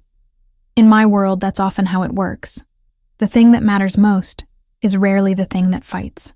Sophia looked at me when he said it, and I felt the weight of the metaphor. We were what mattered. He was what fought. They played several games over the following days, and I watched Sophia's confidence grow with each one. She started winning occasionally, which seemed to please Luca more than his own victories. He was patient with her in ways I wouldn't have expected from someone whose life was built on decisive action. On the 6th night of our bunker isolation, Sophia asked the question that had been hanging between all of us. Are you two dating? The bluntness of it caught both Luca and me off guard. We'd been sitting in the living area after dinner, Sophia working on homework, while Luca reviewed security reports, and I read. The question dropped into comfortable silence like a stone into still water. Sophia, I started, unsure how to answer. It's a simple question, she continued, looking between us. You look at each other differently than before. He comes down here more than necessary for security checks. You smile when you hear his footsteps on the stairs. So are you dating or just thinking about it? Luca set aside his tablet. Would it bother you if we were? I don't know. Maybe. You're kind of her boss, and you're protecting us, which feels weird to mix with romance. But also you make her happy, and she makes you less scary, so maybe it wouldn't bother me if you figured it out. The teenage wisdom of it made me want to laugh and cry simultaneously. We're not dating, I said carefully, because the situation is complicated. Power dynamics, as you mentioned. Gratitude mixed with other feelings. Timing that makes everything harder to parse. So you want to be dating, but you're overthinking it? Sophia translated. That's an oversimplification. Is it, though? She looked at Luca. Do you have feelings for my sister? He didn't hesitate. Yes. Romantic feelings? Like you want to be with her beyond just protection and employment? Yes. And Mia, do you have feelings for him? I met Luca's gaze across the room. His dark eyes held mine with an intensity that made my breath catch. We'd avoided this conversation for weeks, circling around it through careful distance and unspoken acknowledgement. But Sophia's direct question stripped away all the careful deflection. Yes, I admitted. I do. Then what's the actual problem? Sophia asked. You both have feelings. You're both adults. The power thing is real, but it seems like you're aware of it, which means you can work around it. So what's really stopping you? I wanted Mia to choose freely, Luca said, his voice low, without feeling obligated by everything I've provided, without gratitude confusing her judgment about what she actually wants. And I wanted to be sure what I felt was real, I added. Not just response to circumstances. Not dependence masquerading as attraction. Sophia closed her homework. Okay, here's what I think. And I'm just a 14-year-old, so feel free to ignore me. But I've watched you both for weeks now. The way you care about each other isn't about circumstances or obligation. It's about who you are as people. Luca, you don't protect us because you have to. You do it because you genuinely care about our well-being. And Mia, you don't stay because you're trapped. You stay because you feel safe with him in ways that have nothing to do with his security measures. The observation was so accurate it hurt. When did you get so perceptive? Trauma makes you notice things you'd normally miss. Also, Dr. Hawthorne talks about authentic emotion versus reactive emotion. I've been thinking about it a lot in therapy. She stood and gathered her books. I'm going to bed. You two should talk without me here. And for what it's worth, I'd be okay with you being together. He makes you happy in ways I haven't seen since before Mom died. After she disappeared into her bedroom, Luca and I sat in loaded silence. The security monitors hummed softly. Somewhere above us, the estate settled into night routines. She's not wrong, Luca said finally. About any of it. I moved from my chair to sit beside him on the couch, close enough that our shoulders almost touched. No, she's not. But that doesn't make it less complicated. What if we stop trying to make it uncomplicated? What if we just acknowledge that this situation is messy and imperfect and probably inadvisable, but that what we feel is real anyway? Is that what you want? To be with me despite all the reasons it's difficult? He turned to face me fully, his hand coming up to cup my cheek with surprising gentleness. Mia, I've spent weeks trying to maintain distance because I thought it was the right thing to do. Trying to let you choose without pressure. But watching you every day, talking to you, seeing who you are when you're not performing for safety or survival. I don't want distance anymore. I want you, however that looks, whatever complications come with it. My heart hammered against my ribs. I'm scared. Of me? Of this. Of feeling something this strong for someone whose life involves violence and danger. Of bringing Sophia into a world where explosions and retaliation are normal. Of not being able to separate gratitude from genuine emotion, even though I'm trying. Those are all legitimate fears. I can't promise you safety beyond what I'm already providing. I can't promise my world will get less dangerous. But I can promise that what I feel for you isn't about gratitude or circumstance. It's about who you are, the woman who knocked on my door at midnight with desperate courage, who rebuilt her life while protecting her sister, who negotiated with a federal prosecutor like an equal, who runs my restaurant better than anyone before her. That woman. That's who I want. Tears pricked at my eyes. You see me as more than I see myself sometimes. Then let me keep showing you what I see until you believe it. He leaned in slowly, giving me every opportunity to pull away like I had at the restaurant. But this time I didn't want distance. This time I met him halfway. The kiss was soft at first, tentative, as if we were both afraid of shattering the moment. His lips were warm and gentle, his hand cradling my face with care that contradicted everything I knew about his capacity for violence. I responded instinctively, my hands finding their way to his shoulders, feeling solid muscle beneath expensive fabric. The kiss deepened, months of restrained attraction finally given permission to exist. His other hand found my waist, pulling me closer, and I went willingly, needing the contact, the confirmation that this was real and mutual and as powerful as it felt. When we finally broke apart, both breathless, Luca rested his forehead against mine. "Tell me you felt that," he whispered. I felt it. God, I felt it. No doubt? No confusion about whether it's real? I pulled back enough to look at his face. His eyes were dark with emotion, vulnerable in ways I'd never seen. This powerful, dangerous man was letting me see beneath all his careful control. No doubt, I said firmly. This is real, Luca. Maybe it's crazy and complicated and risky, but it's real. He smiled, genuine and unguarded. Then that's all I need. We kissed again, slower this time, savoring the permission we'd finally given ourselves. His hands were respectful but possessive, mapping the curve of my spine, the line of my waist. I felt simultaneously safe and electrified, protected and desired. Eventually, we separated enough to breathe, though we stayed close, my head resting against his shoulder, his arm around me. Sophia's going to ask questions in the morning, I said. Let her. I'm not hiding this. Your people will notice too. Romano, Vincent, Teresa. They'll know something changed. Good. I want them to know you're important to me. Not just under my protection, but part of my life. Is that okay? I thought about it. About what it meant to be publicly acknowledged as connected to Luca Ravellini. The scrutiny, the judgment, the danger that came with proximity to power. Yeah, I decided. It's okay.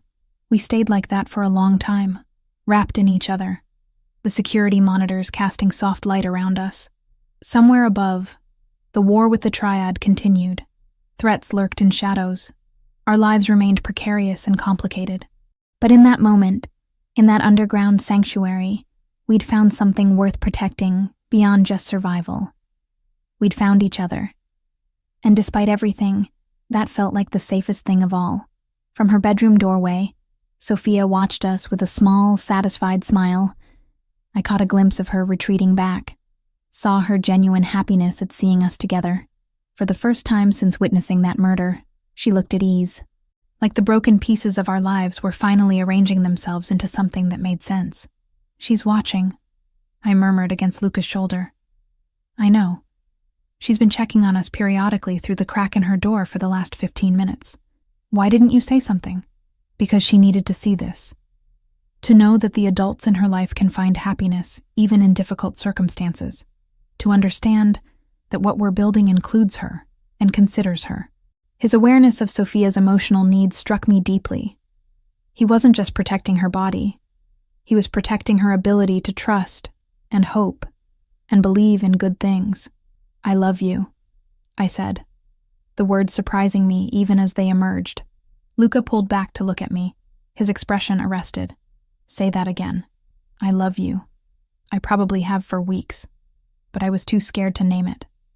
But I love you, Luca. Completely. Every complication included. He kissed me again, this time with an intensity that stole my breath. When he finally spoke, his voice was rough with emotion. I love you too, Mia. More than I thought I could love anyone again. You and Sophia, you've become everything I didn't know I was missing. We held each other in the artificial light of the bunker, building something real in the midst of chaos. Tomorrow would bring its own battles.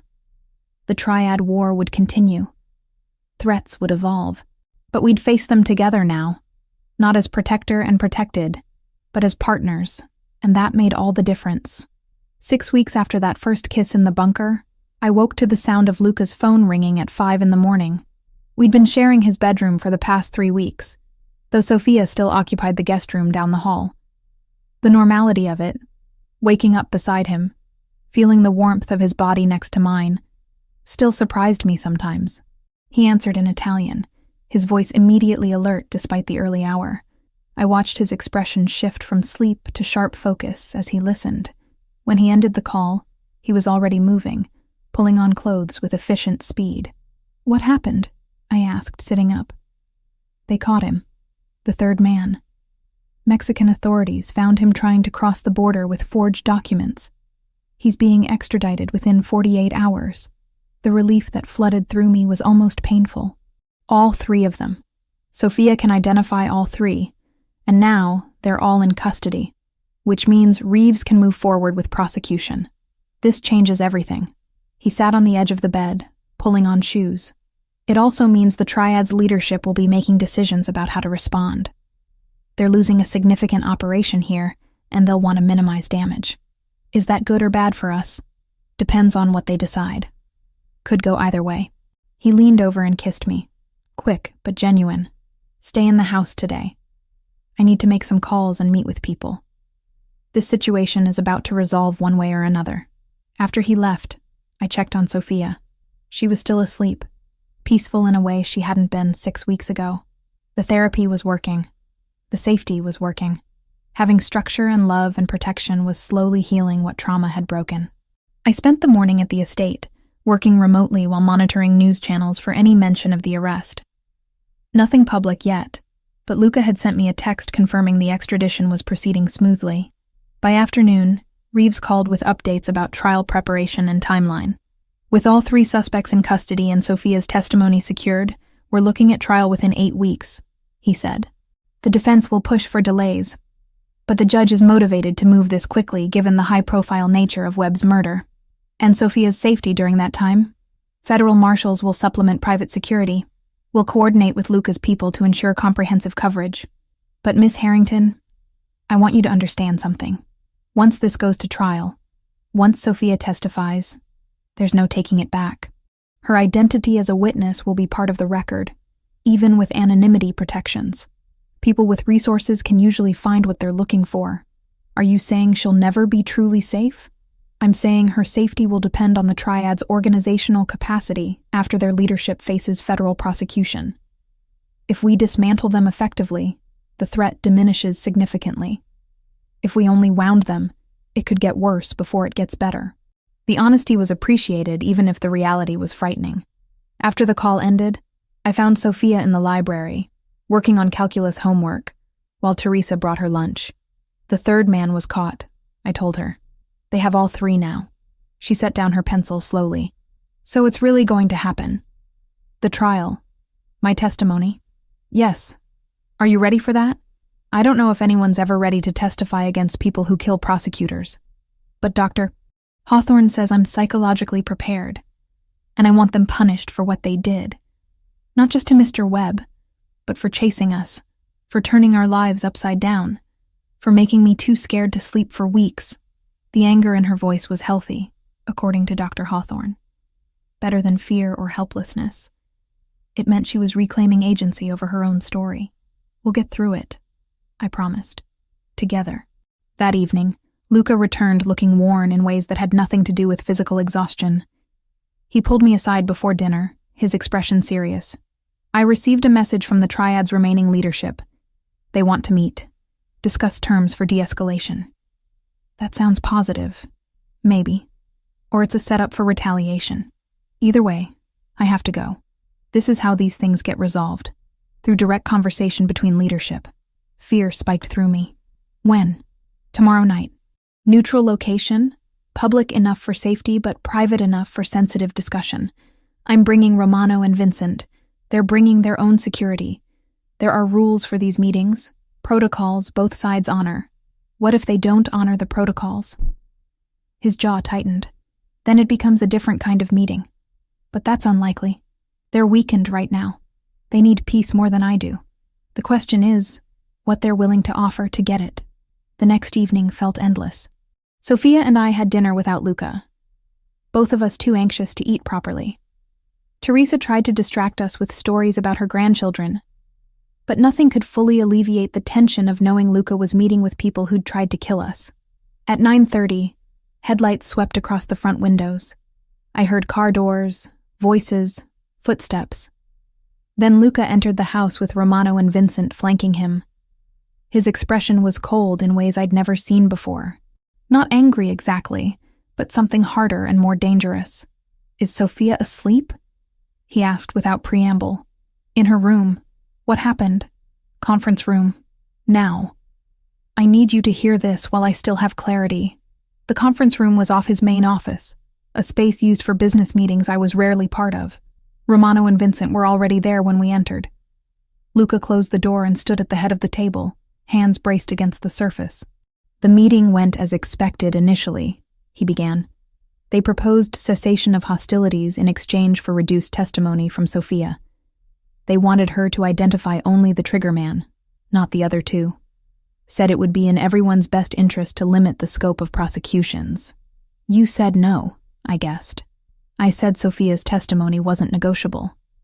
That she'd testify to everything she witnessed, identify everyone involved, and cooperate fully with federal prosecution.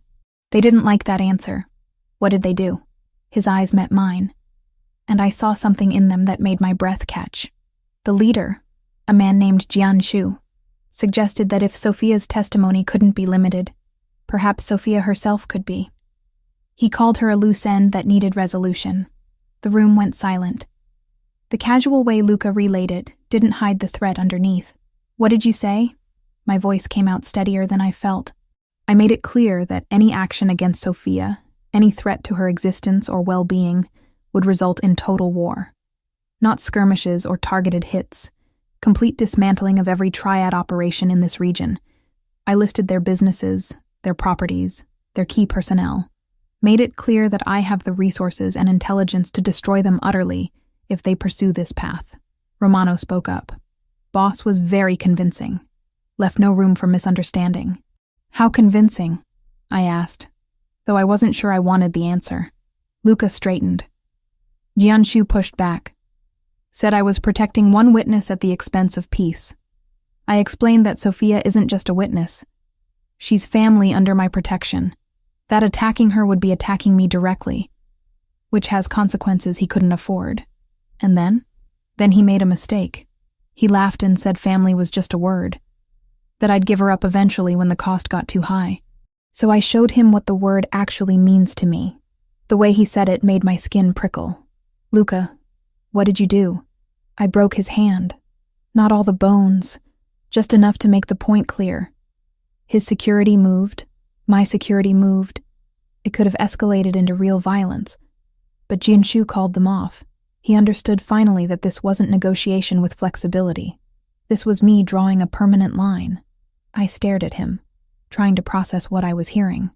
The man I loved had just casually described breaking someone's hand to prove a point about protecting my sister. The meeting ended there, Romano added. But the message was delivered.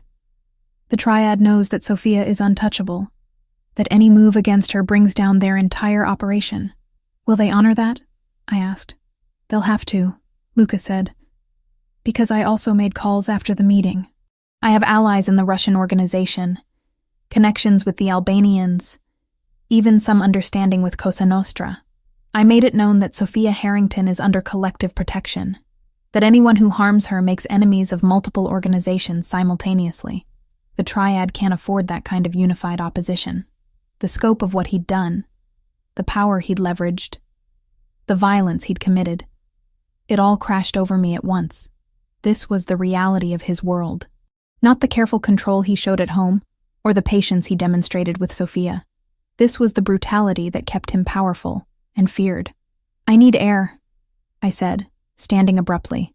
Mia, just give me a minute. I left the conference room and went to the back terrace, breathing in cold night air that did nothing to settle the chaos in my chest. I heard the door open behind me but didn't turn around. I know what you're thinking, Luca said quietly. Do you? Because I'm not sure I know what I'm thinking. You're thinking that you just saw who I really am. That the violence you knew about abstractly is now concrete and disturbing. That you're questioning whether you can actually live with someone capable of breaking bones to make a point. The accuracy hurt. Am I wrong to think those things? No. You'd be foolish not to. He moved to stand beside me, both of us looking out at the dark grounds. I won't apologize for what I did. Jianshu threatened your sister. He laughed about it. He needed to understand that some threats have immediate consequences. You could have just walked away, ended the meeting, and let him think the threat was viable, that he could keep testing boundaries until he found an opening. No. The only language that works in my world is decisive action. Hesitation gets people killed. I turned to face him. I don't want Sophia growing up thinking violence is the answer to everything. Neither do I. Which is why I don't expose her to this side of things. Why I'm careful about what she sees and hears. But Mia, she's already been exposed to violence. She watched a man die. She's been hunted by killers. Pretending my world is gentle won't protect her from realities she already understands. There has to be limits, though. Lines you don't cross. There are. I don't harm innocents. I don't use violence for pleasure or ego. I don't target families or children. But people who threaten what I protect? People who laugh about hurting a 14-year-old girl? For them, I have no mercy. The conviction in his voice was absolute. This wasn't a man struggling with moral ambiguity. This was someone who'd made peace with his choices and their consequences. Tell me about your code, I said. The rules you actually follow. He was quiet for a moment, considering. I protect those under my care, absolutely. I honor agreements made in good faith. I don't lie to people I respect. I use violence only when necessary. But when necessary, I use it completely. I don't pretend to be something I'm not. And the things you've done that keep you up at night, there are some. Decisions I'd make differently with hindsight. People I've hurt who didn't deserve it. But regret doesn't change the past, and my world doesn't allow for excessive introspection. You move forward, or you die. I leaned against the railing. I knew who you were when I knocked on your door. I knew what kind of man I was asking for help. But knowing abstractly and seeing concretely are different. Yes, they are. So what now? Are you leaving? The question hung between us. He wasn't trying to convince me to stay. Wasn't making promises about changing or being different. He was simply asking if I could accept the totality of who he was. I thought about the past several weeks. The way he'd protected Sophia with unwavering commitment. How he'd given me meaningful work and treated me as an equal. The patience he showed teaching chess. The gentleness of his touch despite hands capable of terrible violence. The way he'd built a life for us within his dangerous world. No, I said finally. I'm not leaving. Even knowing what you know now, especially knowing what I know now, because I understand that the violence isn't who you are. It's what you do to protect what matters. And I'd rather be with someone who acts decisively to keep us safe than with someone who hesitates and lets threats grow. Relief flickered across his expression. You're sure? Because once you fully commit to this life, Mia, there's no pretending you didn't know what it involved. I'm sure. But I need you to promise me something. What? That you'll never ask me to be okay with the violence. That you'll let me struggle with it when I need to. That you won't expect me to celebrate or participate in that part of your world.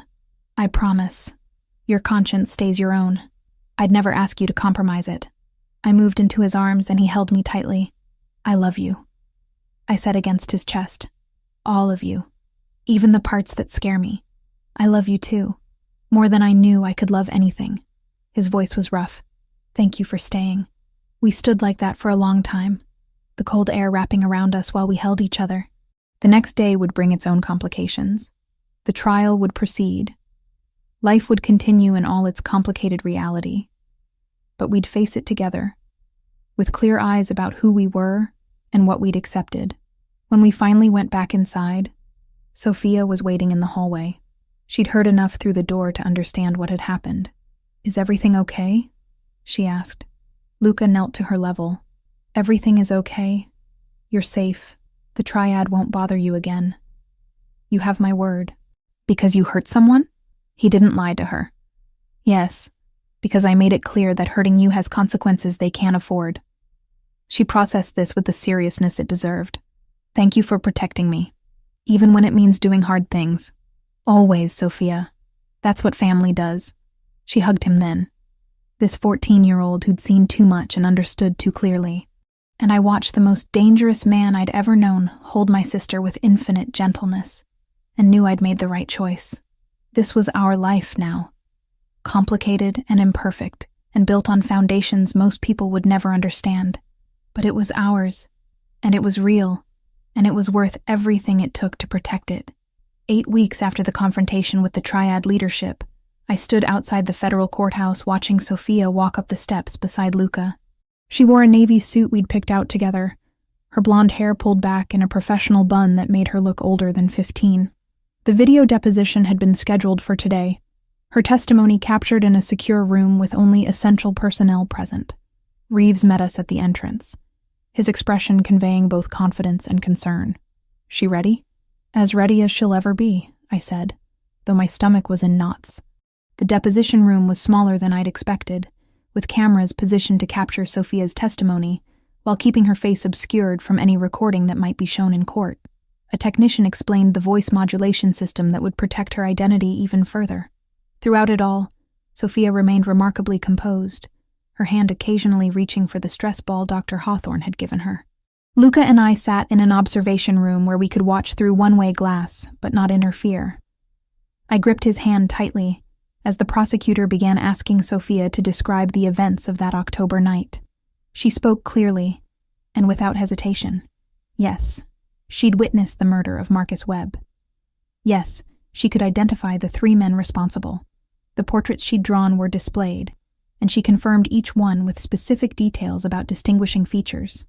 The dragon tattoo on Wei Zhang's neck, the gold chain Han Liang wore, the expensive watch on the 3rd man, later identified as Lin Zhao. When the defense attorney asked if she was certain about her identifications, Sophia's voice never wavered. I see their faces every time I close my eyes. I'm absolutely certain. The deposition lasted 3 hours. By the end, Sophia looked exhausted but satisfied. She'd done what needed to be done, and she'd done it with courage that made me impossibly proud. The trial itself proceeded quickly by legal standards. With Sophia's testimony, the physical evidence, and testimony from forensic experts, the prosecution built an overwhelming case. The defense tried to challenge the video deposition format, arguing it violated their client's confrontation rights, but the judge ruled that the anonymity protections were justified given the defendant's documented history of witness intimidation. Luca attended every day of the trial, a silent presence in the gallery that sent a clear message about whose interests were at stake. I joined him when restaurant duties allowed, watching justice slowly grind through its processes. The verdict came on a Wednesday afternoon. Guilty on all counts for all 3 defendants. First-degree murder, conspiracy, obstruction of justice. When the judge sentenced each man to life in federal prison without possibility of parole, I felt tension I'd been carrying for months finally release. Outside the courthouse, Reeves found us. It's done. The Triad's operational capacity in this region is effectively destroyed. Between these convictions and the intelligence Sophia's case generated, we've dismantled their entire network. So she's safe now? I needed to hear him say it explicitly. As safe as anyone can be. There's always risk, but without organizational structure, the Triad can't mount coordinated retaliation. Individual members might harbor grudges, but Luca's reputation should discourage anyone from acting on them. After months of constant vigilance, the idea of actual safety felt foreign. But as we drove back to the estate that evening, I allowed myself to believe it was real. The changes came gradually, but steadily. Sophia enrolled in a private school 15 minutes from the estate, a place with excellent security and a strong academic program. She joined the track team and quickly became one of their fastest runners. The nightmares decreased from nightly to occasional. Her therapy sessions reduced to once a week, then every other week, focused now on maintaining progress rather than active trauma recovery. She made friends, real friends who came over for study groups and movie nights. The first time I heard her laughing with classmates in the living room, something in my chest loosened.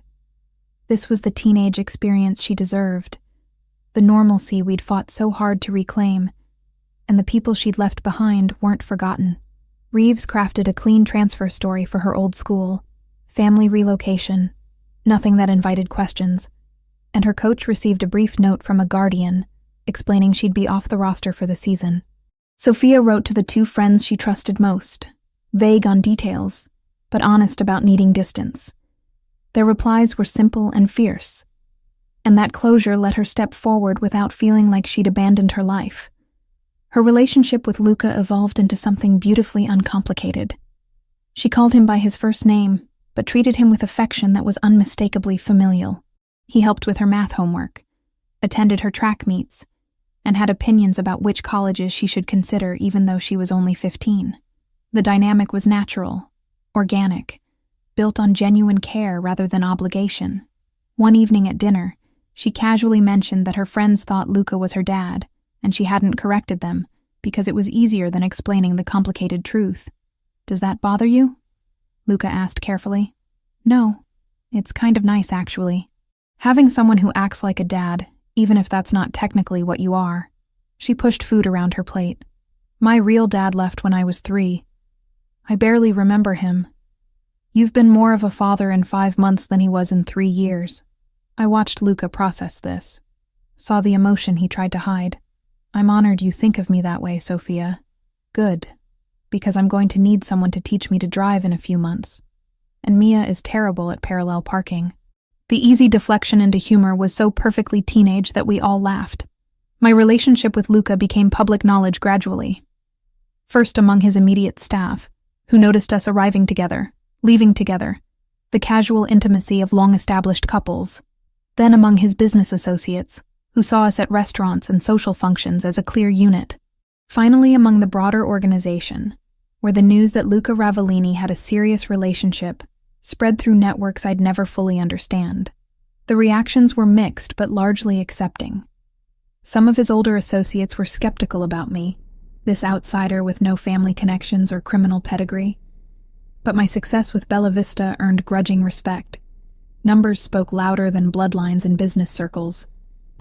The restaurant had become the most profitable property in Luca's legitimate portfolio. Revenue had increased 43% under my management, and we'd earned a coveted review in a major food magazine praising both Antonio's cuisine and the impeccable service standards I'd implemented. Luca took obvious pride in showing the article to people, as if my success reflected his good judgment in trusting me. 6 weeks after the trial, he asked me to meet him at the restaurant after closing. I found him in the office reviewing papers spread across the desk. "Come look at this," he said, gesturing me over. The documents were legal contracts, dense with terminology I didn't fully understand. But I caught the essential points: partnership agreement, equal ownership, profit-sharing arrangements. My name beside his on official business registration forms. "What is this?" I asked, though I was beginning to understand. "A business partnership. Real partnership, legally binding, with equal decision-making authority and equal financial stake. Bella Vista would be ours jointly, not mine with you as employee." I stared at the papers. "This isn't a small gesture, Luca. This is significant financial commitment." "Yes, because you've earned it. You've transformed this restaurant from underperforming to exceptional. You've built relationships with suppliers, trained staff, created systems that work. This isn't charity or romance. This is recognizing your actual contribution and compensating it appropriately. But equal partnership? That's more than just compensation. It's also insurance.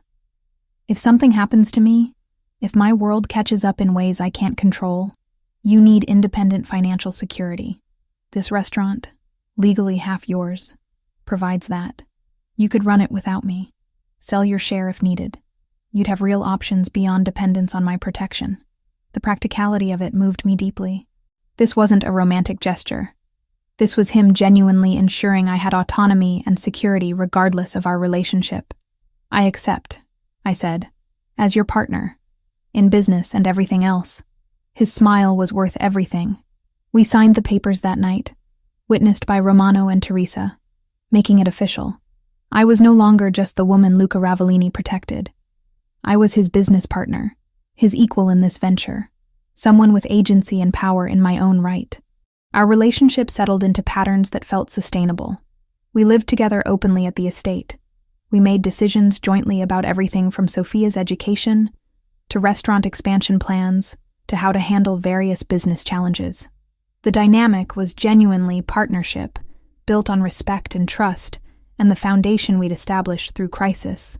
The sex was incredible, passionate, and tender by turns.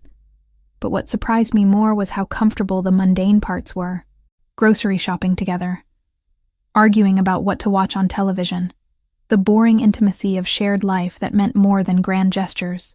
When Sophia's 15th birthday approached, we planned a dinner at the main house. Not the cottage where we'd hidden, not the bunker where we'd sheltered. The actual mansion, in the formal dining room, claiming space that had once felt forbidden. Teresa outdid herself with the meal, multiple courses that showcased Antonio's skills and her planning abilities. The guest list was small but significant. Romano and Vincent, who'd protected us from the beginning. Dr. Hawthorne, who'd helped Sophia heal. Reeves, who'd navigated the legal complexities. A few of Sophia's closest friends from school. And the three of us, the core family unit we'd somehow become. The dining room glowed with candlelight and fresh flowers. Sophia wore a burgundy dress she'd picked out herself, looking poised and happy in ways that would have been unimaginable 5 months ago. She laughed at Romano's terrible jokes and showed Dr. Hawthorne photos from track meets and discussed college ambitions with Reeves like someone who believed she had a future worth planning. When Teresa brought out the birthday cake, chocolate with raspberry filling because that was Sophia's favorite, we all gathered around singing off-key. Sophia closed her eyes over the candles, making wishes only she knew, and blew them all out in one breath. Speech, one of her friends called out, and others picked up the chant. Sophia stood, slightly embarrassed but willing. I don't really do speeches, but I want to thank everyone here for helping me get through the hardest time of my life. Dr. Hawthorne for teaching me coping strategies. Mr. Reeves for protecting my rights and making sure justice happened. Romano and Vincent for keeping us physically safe. Teresa for the best food and the occasional shoulder to cry on. She paused, looking at Luca and me, and Mia and Luca, for giving me a family when I needed one most, for never making me feel like a burden even when I was at my worst, for building a life where I can be normal again while still feeling protected. I love you both. Thank you for everything. There wasn't a dry eye in the room. Luca stood and hugged Sophia, this casual display of affection that had become natural between them. I joined them, and for a moment we stood together, this chosen family built from crisis and love and determination. Later, after the guests had left and Sophia had gone upstairs to video chat with more friends, Luca and I stood on the terrace looking out at grounds that had witnessed so much of our journey. She's happy, I observed, really genuinely happy. She is. You both are. That's all I wanted. His arm came around my waist, pulling me close. I leaned into him, thinking about how far we'd come. 5 months ago, I'd knocked on this door at midnight with desperate courage, and no real plan beyond that moment. I'd been terrified, helpless, protecting my sister with nothing but hope and instinct. Now I stood here as an equal partner, as someone who'd rebuilt her life on her own terms while accepting help when needed, as a woman who'd found love with a complicated man and chosen it consciously, knowing all the difficulties it entailed. What are you thinking? Luca asked. That I'm grateful for all of it, even the hard parts, because they brought us here. No regrets? Some. I regret that Sophia had to witness murder, that our lives were upended, that we needed rescue in the first place. But I don't regret knocking on your door. I don't regret staying. I don't regret choosing this life with you. He turned me to face him, his hands framing my face with familiar tenderness. I love you, Mia, more than I thought I could love anyone. You and Sophia. You're my family now, the most important thing I have. I love you too. Completely. Complications and all. We kissed under the stars, in the space where our journey had begun and where our future would unfold. Tomorrow would bring new challenges. The restaurant would need attention. Sophia would have homework that needed help. Life would continue in all its messy, beautiful complexity. But tonight, in this moment, everything felt exactly right. Sophia appeared in the doorway behind us. Are you two being romantic again? Because it's my birthday, and you're supposed to be paying attention to me. We laughed and went inside. Back to the warmth and light and the life we'd built together. Back to the family we'd chosen and fought for, and earned through courage and love and refusal to surrender to fear. 5 months ago, I'd knocked on a door at midnight seeking temporary shelter. What I'd found instead was permanent home. Not because of the mansion or the security or the material comfort, though those things mattered, but because I'd found people who saw me as more than someone needing rescue, who treated me as an equal partner, who built a life with me rather than for me. That midnight knock had been the most terrifying moment of my life. It had also been the beginning of everything that mattered now, and I wouldn't change a single moment of the journey that had brought us here. This was home. This was family.